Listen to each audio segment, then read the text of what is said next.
дар тоҷикистон хурду бузург заҳмату фидокориҳои модарону бонувонро қадр мекунанд, зеро занону духтарони тоҷик имрӯз бо нангу номуси ватандорӣ дар соҳаҳои гуногун баробари мардон фаъолият доранд.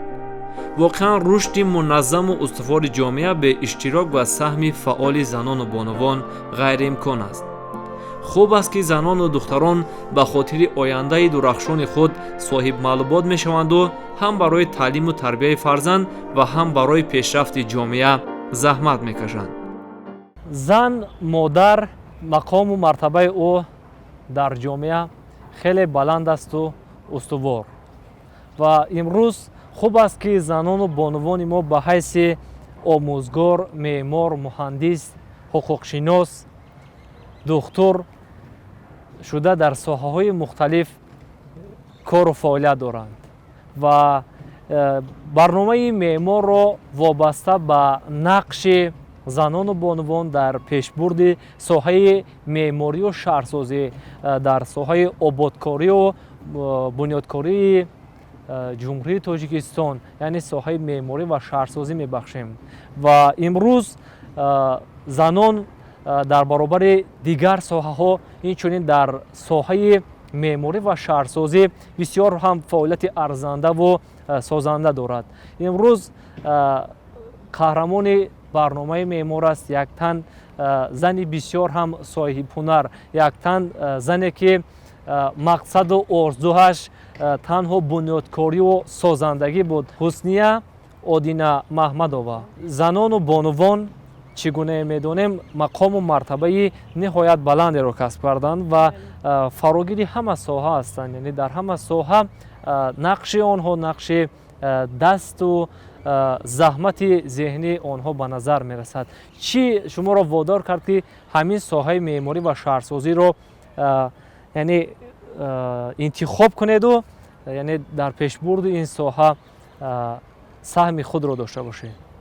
меъмору сохтмончӣ будан хеле соҳаи душвор аст, лекин вақте ки дар мактаби миёна мо ҳамин касбро интихоб кардем, ба фаннои математикаю химияю геометрия албатта хеле шавқи зиёд доштам. акнун дар донишгоҳи техникӣ барои муҳандис сохтмончӣ, муҳандис хондан ҳамин фанно хеле заруранд. барои ҳамин мумкин ман ба хотири ҳамин фаннои дақиқ ба ҳамин донишгоҳ рафтам. баъд аз оне ки донишгоҳи техникии Тоҷикистон дохил шудам, дар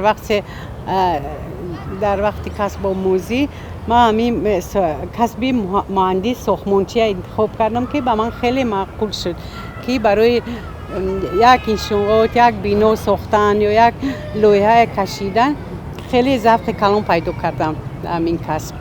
барои ҳамин ман ҳамин касбро интихоб кардам. фаъолияти як зан, як бону масалан дар ин соҳае ки бисёр ҳам пурпешутоб аст, бисёр ҳам нозукиҳои худро дорад ва мушкилиҳои худро дорад, оё барои шумо ягон танқисиро ба вуҷуд намеорад? бовар кунед ҳамин касб одама ба худ ҷалб мекунад ки дигар наметавонем мо аз ҳамин касби сохтмончӣ дур биравем. имрӯз мебинем шумо ҳамчун ба ҳайси як зани роҳбарикунанда, яъне ҳамчун муовини сардори раёсати шаҳрсозӣ кору фаъолият доред ва имрӯз масъулияти шумо яъне ба кадом самт равона карда шудааст? асосан ҳозир мо ҳамин раёсати мо корои шаҳрсозӣ меъморӣ дар самти нақшаи генералӣ таҳия кардани нақшаи генералии шаҳри ноҳияҳо равона шудааст. мо нақшаи генералии 65 та ноҳияи шаҳри ноҳияҳоро ки ҳастанд, аз вайҳо 64 таш таҳия карда муқаррори ҳукумати ҷумҳурии Тоҷикистон тасдиқ карда шудаанд. самараи донишандозӣ ва ба даст овардани маълумоти олӣ аст ки наметавон ягон соҳаеро бидуни бонувон дид. соҳаи меъморӣ ва сохтмон аз ин ҷумла аст ки на танҳо мардон, балки занону духтарони соҳибмаълумоту хушсалиқаву боистеъдод дар ин самт пешбарандаи кор ҳастанд. ҳусния Одина Маҳмадова, бонуи боғайрату дурандеш, новобаста аз ноҳияи дордаст буданаш, тавонист ба хотири расидан ба орзуҳои кӯдакию наврасӣ самти меъморӣ ва сохтмонро интихоб кунаду дар донишгоҳи техникии Тоҷикистон таҳсил намояд. тақдир мақсади ягонаи ӯро пеши по накарду баръакс ӯро ба ин ҷода оварду соҳибному соҳибэҳтиром гардонид. давоми 30 сол мешавад ки соҳаи меъморӣ ва сохтмон аз самараи дасти пуреҷоз ва заҳмати зеҳнии ин бонуи ҳунар хеле чизҳоро гирифтааст.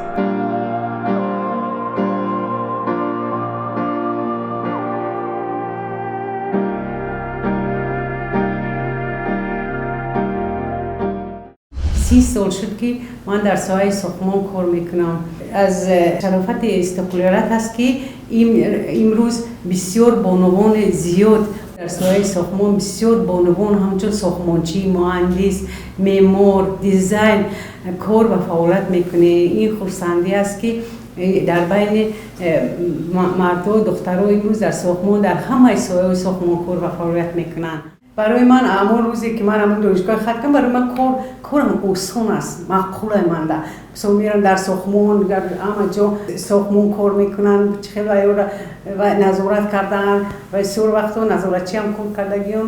خصلتم با فکرم همین سواقتی موفق آمد. ساختمان مؤسسه دولتی در ساختمان نشاط‌های حکومتی دستگاه اجرایی پرزیدنت بسیار کار فعالیت کردم. روبای گروه نظارت تکنیکی در بدخشان بودم. агар суботу пешрафти ҷомеа аз осоишу оромӣ ҳар як оила вобаста бошад, дар навбати худ ободии ҳар як хонадон аз рӯҳияи солиму созанда, сатҳи маънавиёту маърифатнокӣ ва тандурустии зан модар сарчашма мегирад. дар кумитаи меъморӣ ва сохтмони назди ҳукумати ҷумҳурии Тоҷикистон занону духтарон дар вазифаҳои гуногун кору фаъолият доранд.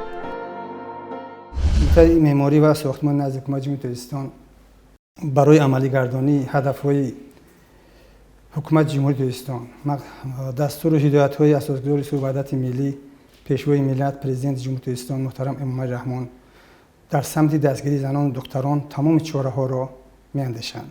در دستگاه مرکزی کمیته در مجموع در 148 نفر خدمتچیان دولتی هستند که از این حساب 28 نفرشون رو زنان تشکیل می‌کنند که این برابر به 19% عمومی شماره همه کارمندان باشد.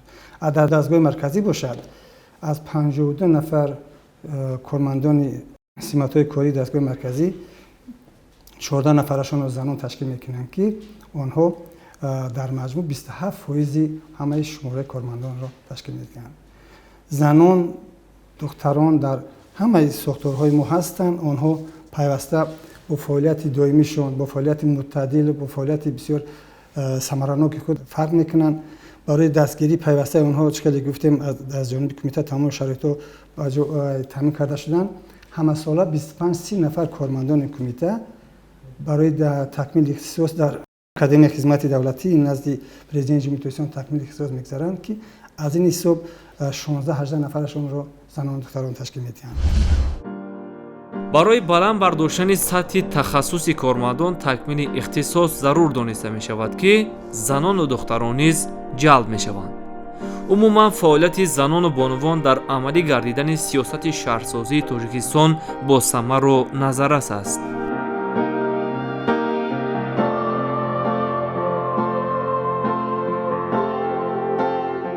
ҳамчун сармуносиби корхона тӯли 8-9 сол аст ки кор ва фаъолият мекунам.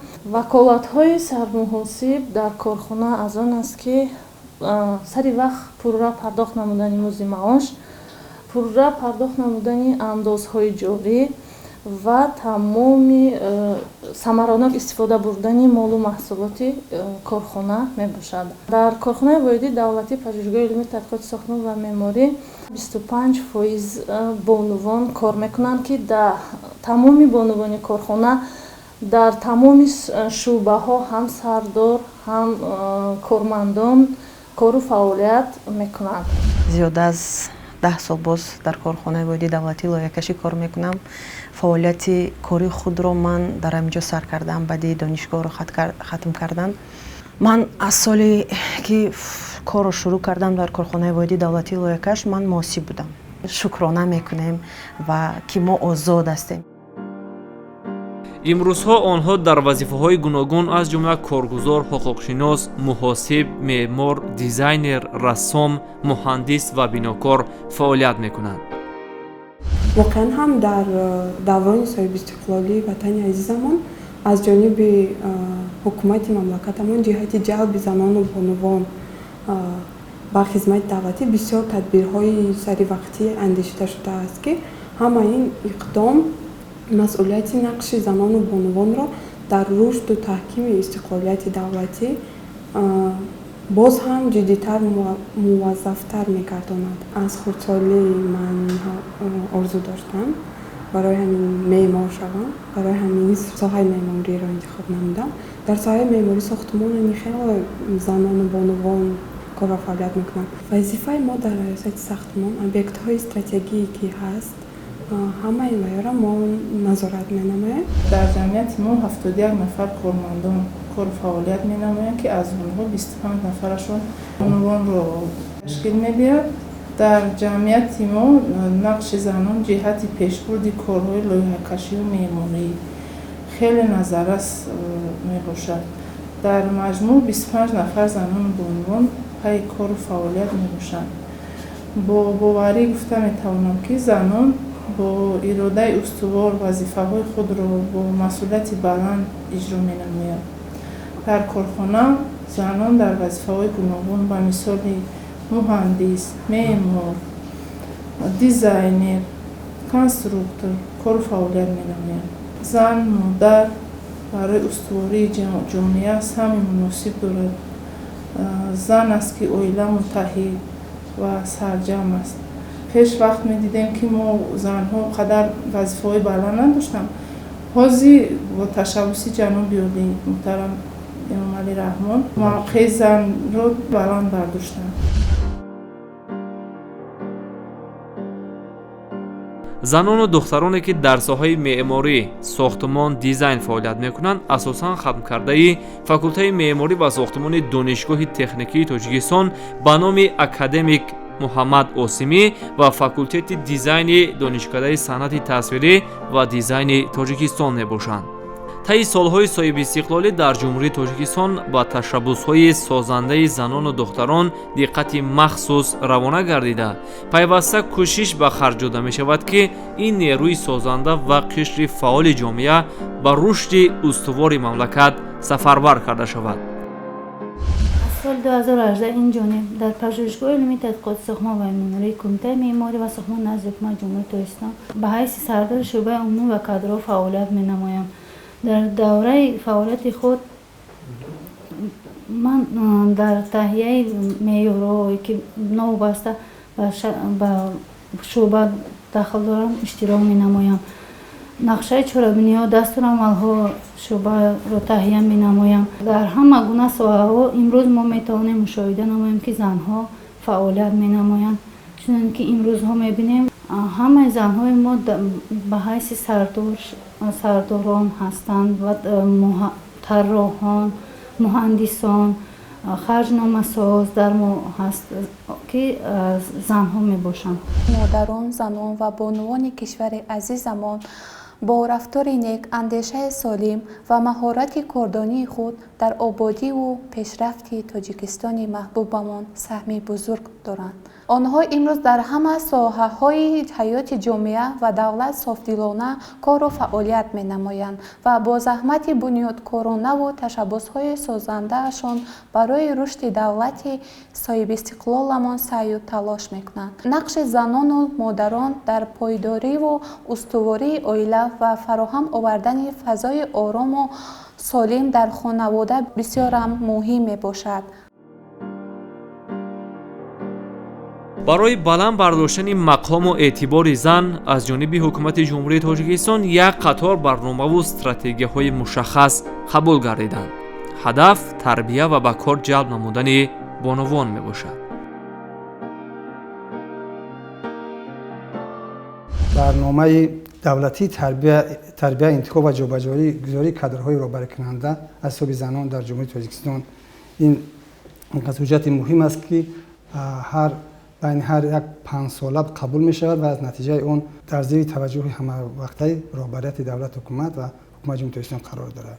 همچنین استراتژی ملی فعالگردانی نقش زنان در جمهوری تاجیکستان برای سالهای 2021-2030 قبول گردید که آن نیز برای عملی گرداندن در همه ساختارها علاقه فعالیت کرده ایستاده است.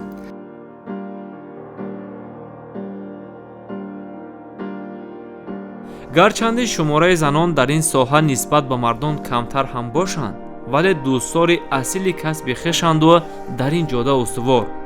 бонувони собиқадор дар офаридани нақшаву тарҳҳои замонавии бинову иншоот саҳми муносиб доранд ва дар асоси меъёру қоидаҳои шаҳрсозии тоҷикистон фаъолияти худро ба роҳ мондаанд.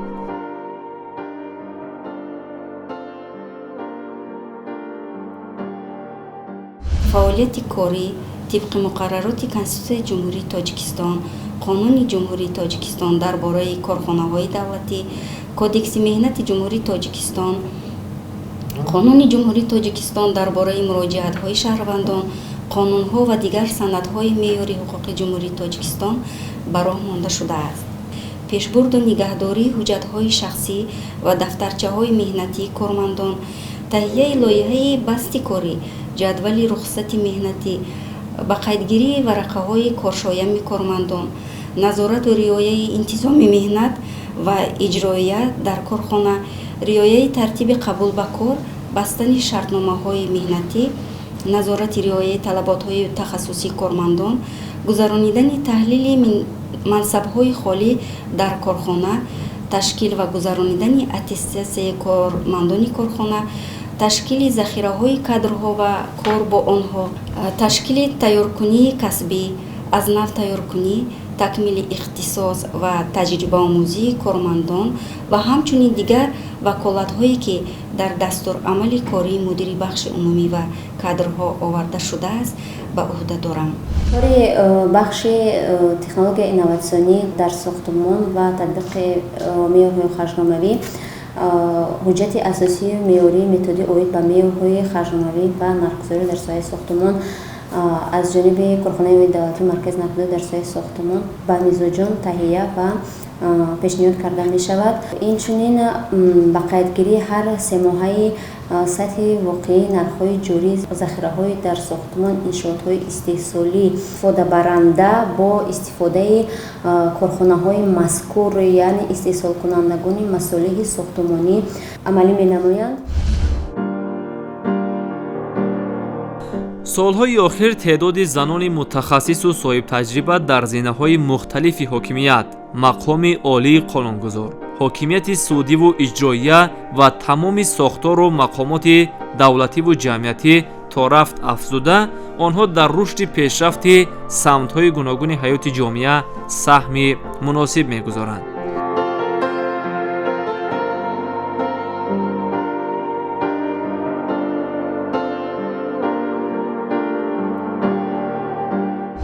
дар баробари модар буданаш метавонад меъмор бошад, созанда бошад, муаллима бошад ва умуман зан дар ҷомеа нақши арзанда дорад. сармуносиби бахши молия ва хоҷагидорӣ корхонаи ҳавои давлатии маркази нархгузорӣ дар соҳаи сохтмонӣ, кумитаи меъморӣ ва сохтмони назди ҳукумати ҷумҳурии Тоҷикистон мебошам. аз соли 2012 фаъолияти худро дар ин бахш оғоз намуда, толи 2 сол аст ки ҳамчун сармуносиб фаъолият карда истодаам. дар доираи ваколатҳои худ ба танзим даровардани низоми молиявӣ, иқтисодӣ ва хоҷагидорӣ ба салоҳияти бахш вобаста бударо масъул мебошам. инчунин бахши молия ва хоҷагидорӣ вазифаҳои зеринро ба зимма дорад, яъне ташкили бюҷети корхона тибқи муқаррароти санадҳои меъёрии ҳуқуқи амалкунанда ва муайян намудани сарчашмаҳои маблағворидшаванда, хароҷотҳои мақсадноки маблағи бюҷети корхонаро ва инчунин ҳуҷҷатгузории муносиботро ба танзим дароварда иҷрои онро амалӣ месозад. рисолати аслии зани тоҷик дар сабурии уст. занону бонувон дар баробари тарбияи насли аз ҷиҳати ҷисмониву маънавӣ солим, инчунин дар пешрафти иқтисодиву иҷтимоӣ ва ободиву созандагии Тоҷикистон минбаъд низ саҳми арзишманди худро мегузоранд. зеро зан модар табиатан офаранда, созанда, парваришгар, ҷомеасозу ояндасоз ва идомабахши ҳаёт мебошад.